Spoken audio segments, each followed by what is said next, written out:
बोले होम करनी और लागे मुनि झारी, आप रहे मख की रखवारी।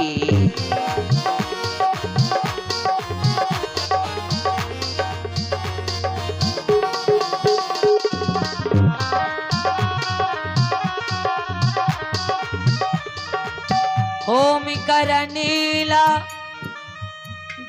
मुनि झारी, होम करनी लागे मुनि झारी, आप रहे मख की रखवारी।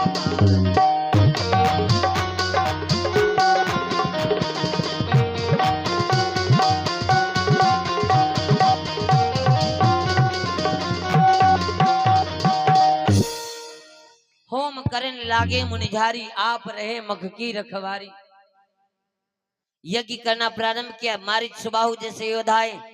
भगवान कहने के लक्ष्मण देखो वो दे सब सेना आ रही है। लक्ष्मण कहा लगे दादा आप पीछे हटो, ये हमारे लिए सो नाश्ता। भगवान कह लगे ना ना ना, अगर मैंने तुम्हारे सारे सबको छोड़ दिया तुम तो सबको मार डालोगे, फिर क्या करें। भगवान ने दो को अपने जिम्मेदारी में ली। नंबर एक में सुबाहु और मारीच।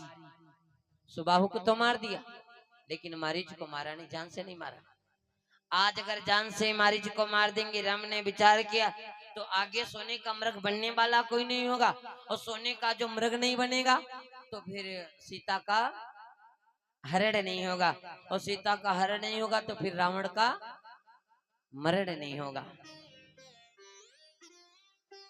इसलिए किया क्या, मारा, लेकिन जान से नहीं मारा।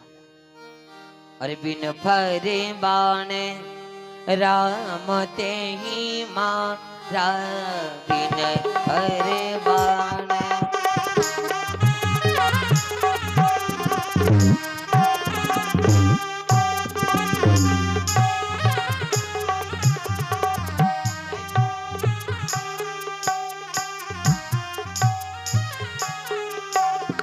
बिन फरे बाण राम ते ही मारा, बिन फरे बाण।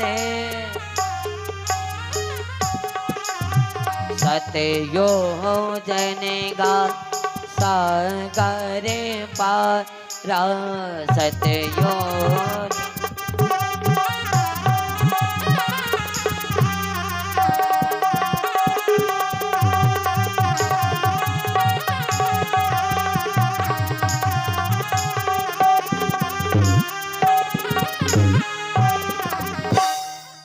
बिन फर बाण राम ते ही मारा, सतयोजन का सागर पारा। ये तो जाकर के समुद्र पार गिरा। भगवान ने यज्ञ की रक्षा किया और आगे बढ़े। चलते गए जंगल में एक सोना सा आश्रम देखा भाई। आश्रम पे सब कुछ है लेकिन कोई पशु पक्षी नहीं दिख रहे। आश्रम तो बढ़िया है, बना आश्रम अच्छा, लेकिन कोई पशु पक्षी नहीं ना, कोई जीव जंत नहीं है।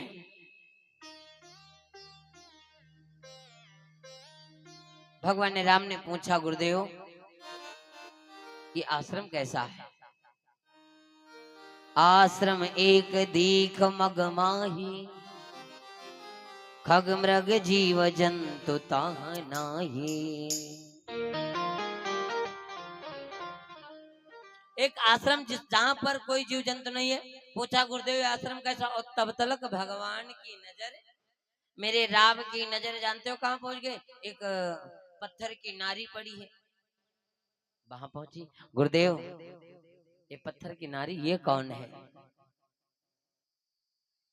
विश्वामित्र कहने लगे राम ये तुम्हारे चरणों की आकांक्षा करती है, गौतम ऋषि की पत्नी है अहिल्या। क्यों, मेरे चरणों की आकांक्षा क्यों कर रही है। मैंने गुरुदेव आपके कहने पर एक नारी को मार दिया।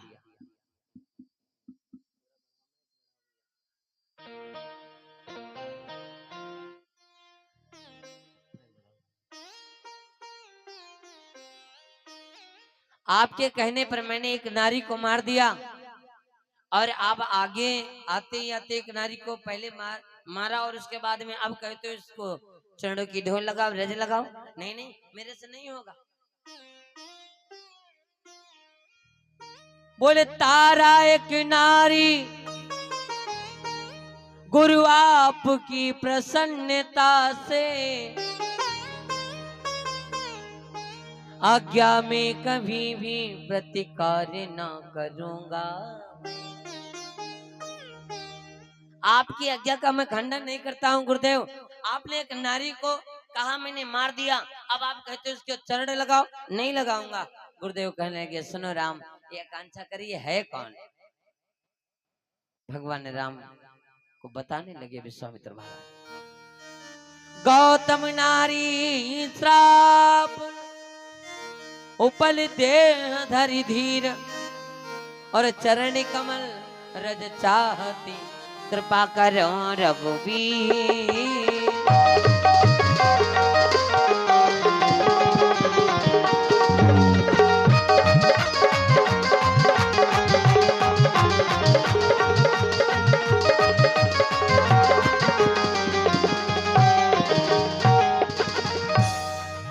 गौतम नारी श्राप बस उपल देह धरि धीर चरण कमल रज चाहती बोले कृपा करो रघुवीर।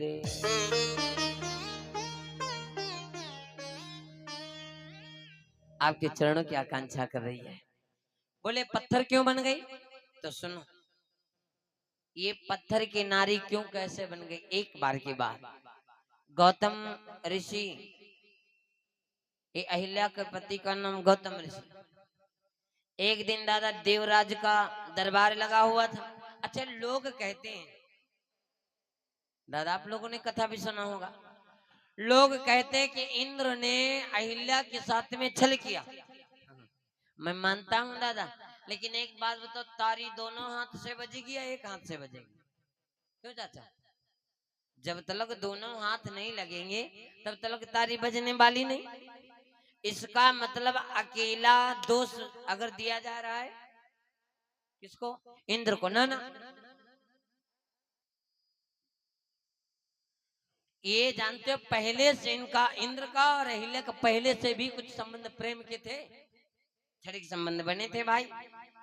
ये जानते हो ब्रह्मा जी इस अहिल्या को, ब्रह्मा जी बिटिया को दे दिया किसे, गौतम ऋषि को रखवाली के लिए दिया।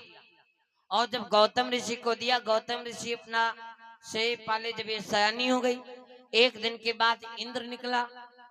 और इंद्र निकला तो ये अहिल्या जो बड़ी सुंदर थी, अहिल्या के सुंदरता को देख करके ये इंद्र मोहित हो गया। और इंद्र भी दादा सुंदर था, इंद्र की सुंदरता को देख करके अहिल्या मोहित हो गई। अब तो दोनों में प्रेम हो गया, प्रेम हो गया। इंद्र की इच्छा थी मैं विवाह कर लूं, लेकिन जैसे इस प्रेम ऐसे लीलाओं को देखा गौतम ऋषि ने, तो जाकर के ब्रह्मा जी को वापस कर दिया। बोले ये कन्या लीजिए। महाराज मेरे बस की बात नहीं है। क्यों, बोले मैं तपस्या में लग गया और कहीं कलंक का टीका लग जाएगा तो मैं क्या करूंगा।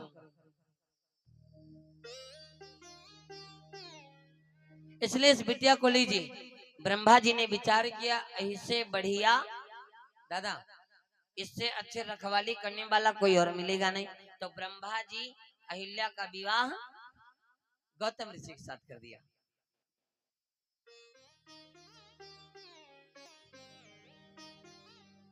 और जब गौतम ऋषि के साथ में अहिल्या का विवाह किया, तब तो अब प्रेम दादा इंद्र का और अहिल्या का दोनों का अधूरा रह गया। अब इंद्र चला गया, तब से इंद्र की इच्छा है मैं कब अहिल्या के पास जाऊं, लेकिन कैसे जाएं, जब तक कोई साथ देने वाला नहीं मिलेगा तब तक वो जा नहीं पावेगा। तो वही इंतजार कर रहा। एक दिन की बात, इंद्र का दरबार लगा था। दरबार में इंद्र पूछने लगा बताओ भैया दुनिया में सबसे सुंदर नारी किसकी है। तो बोले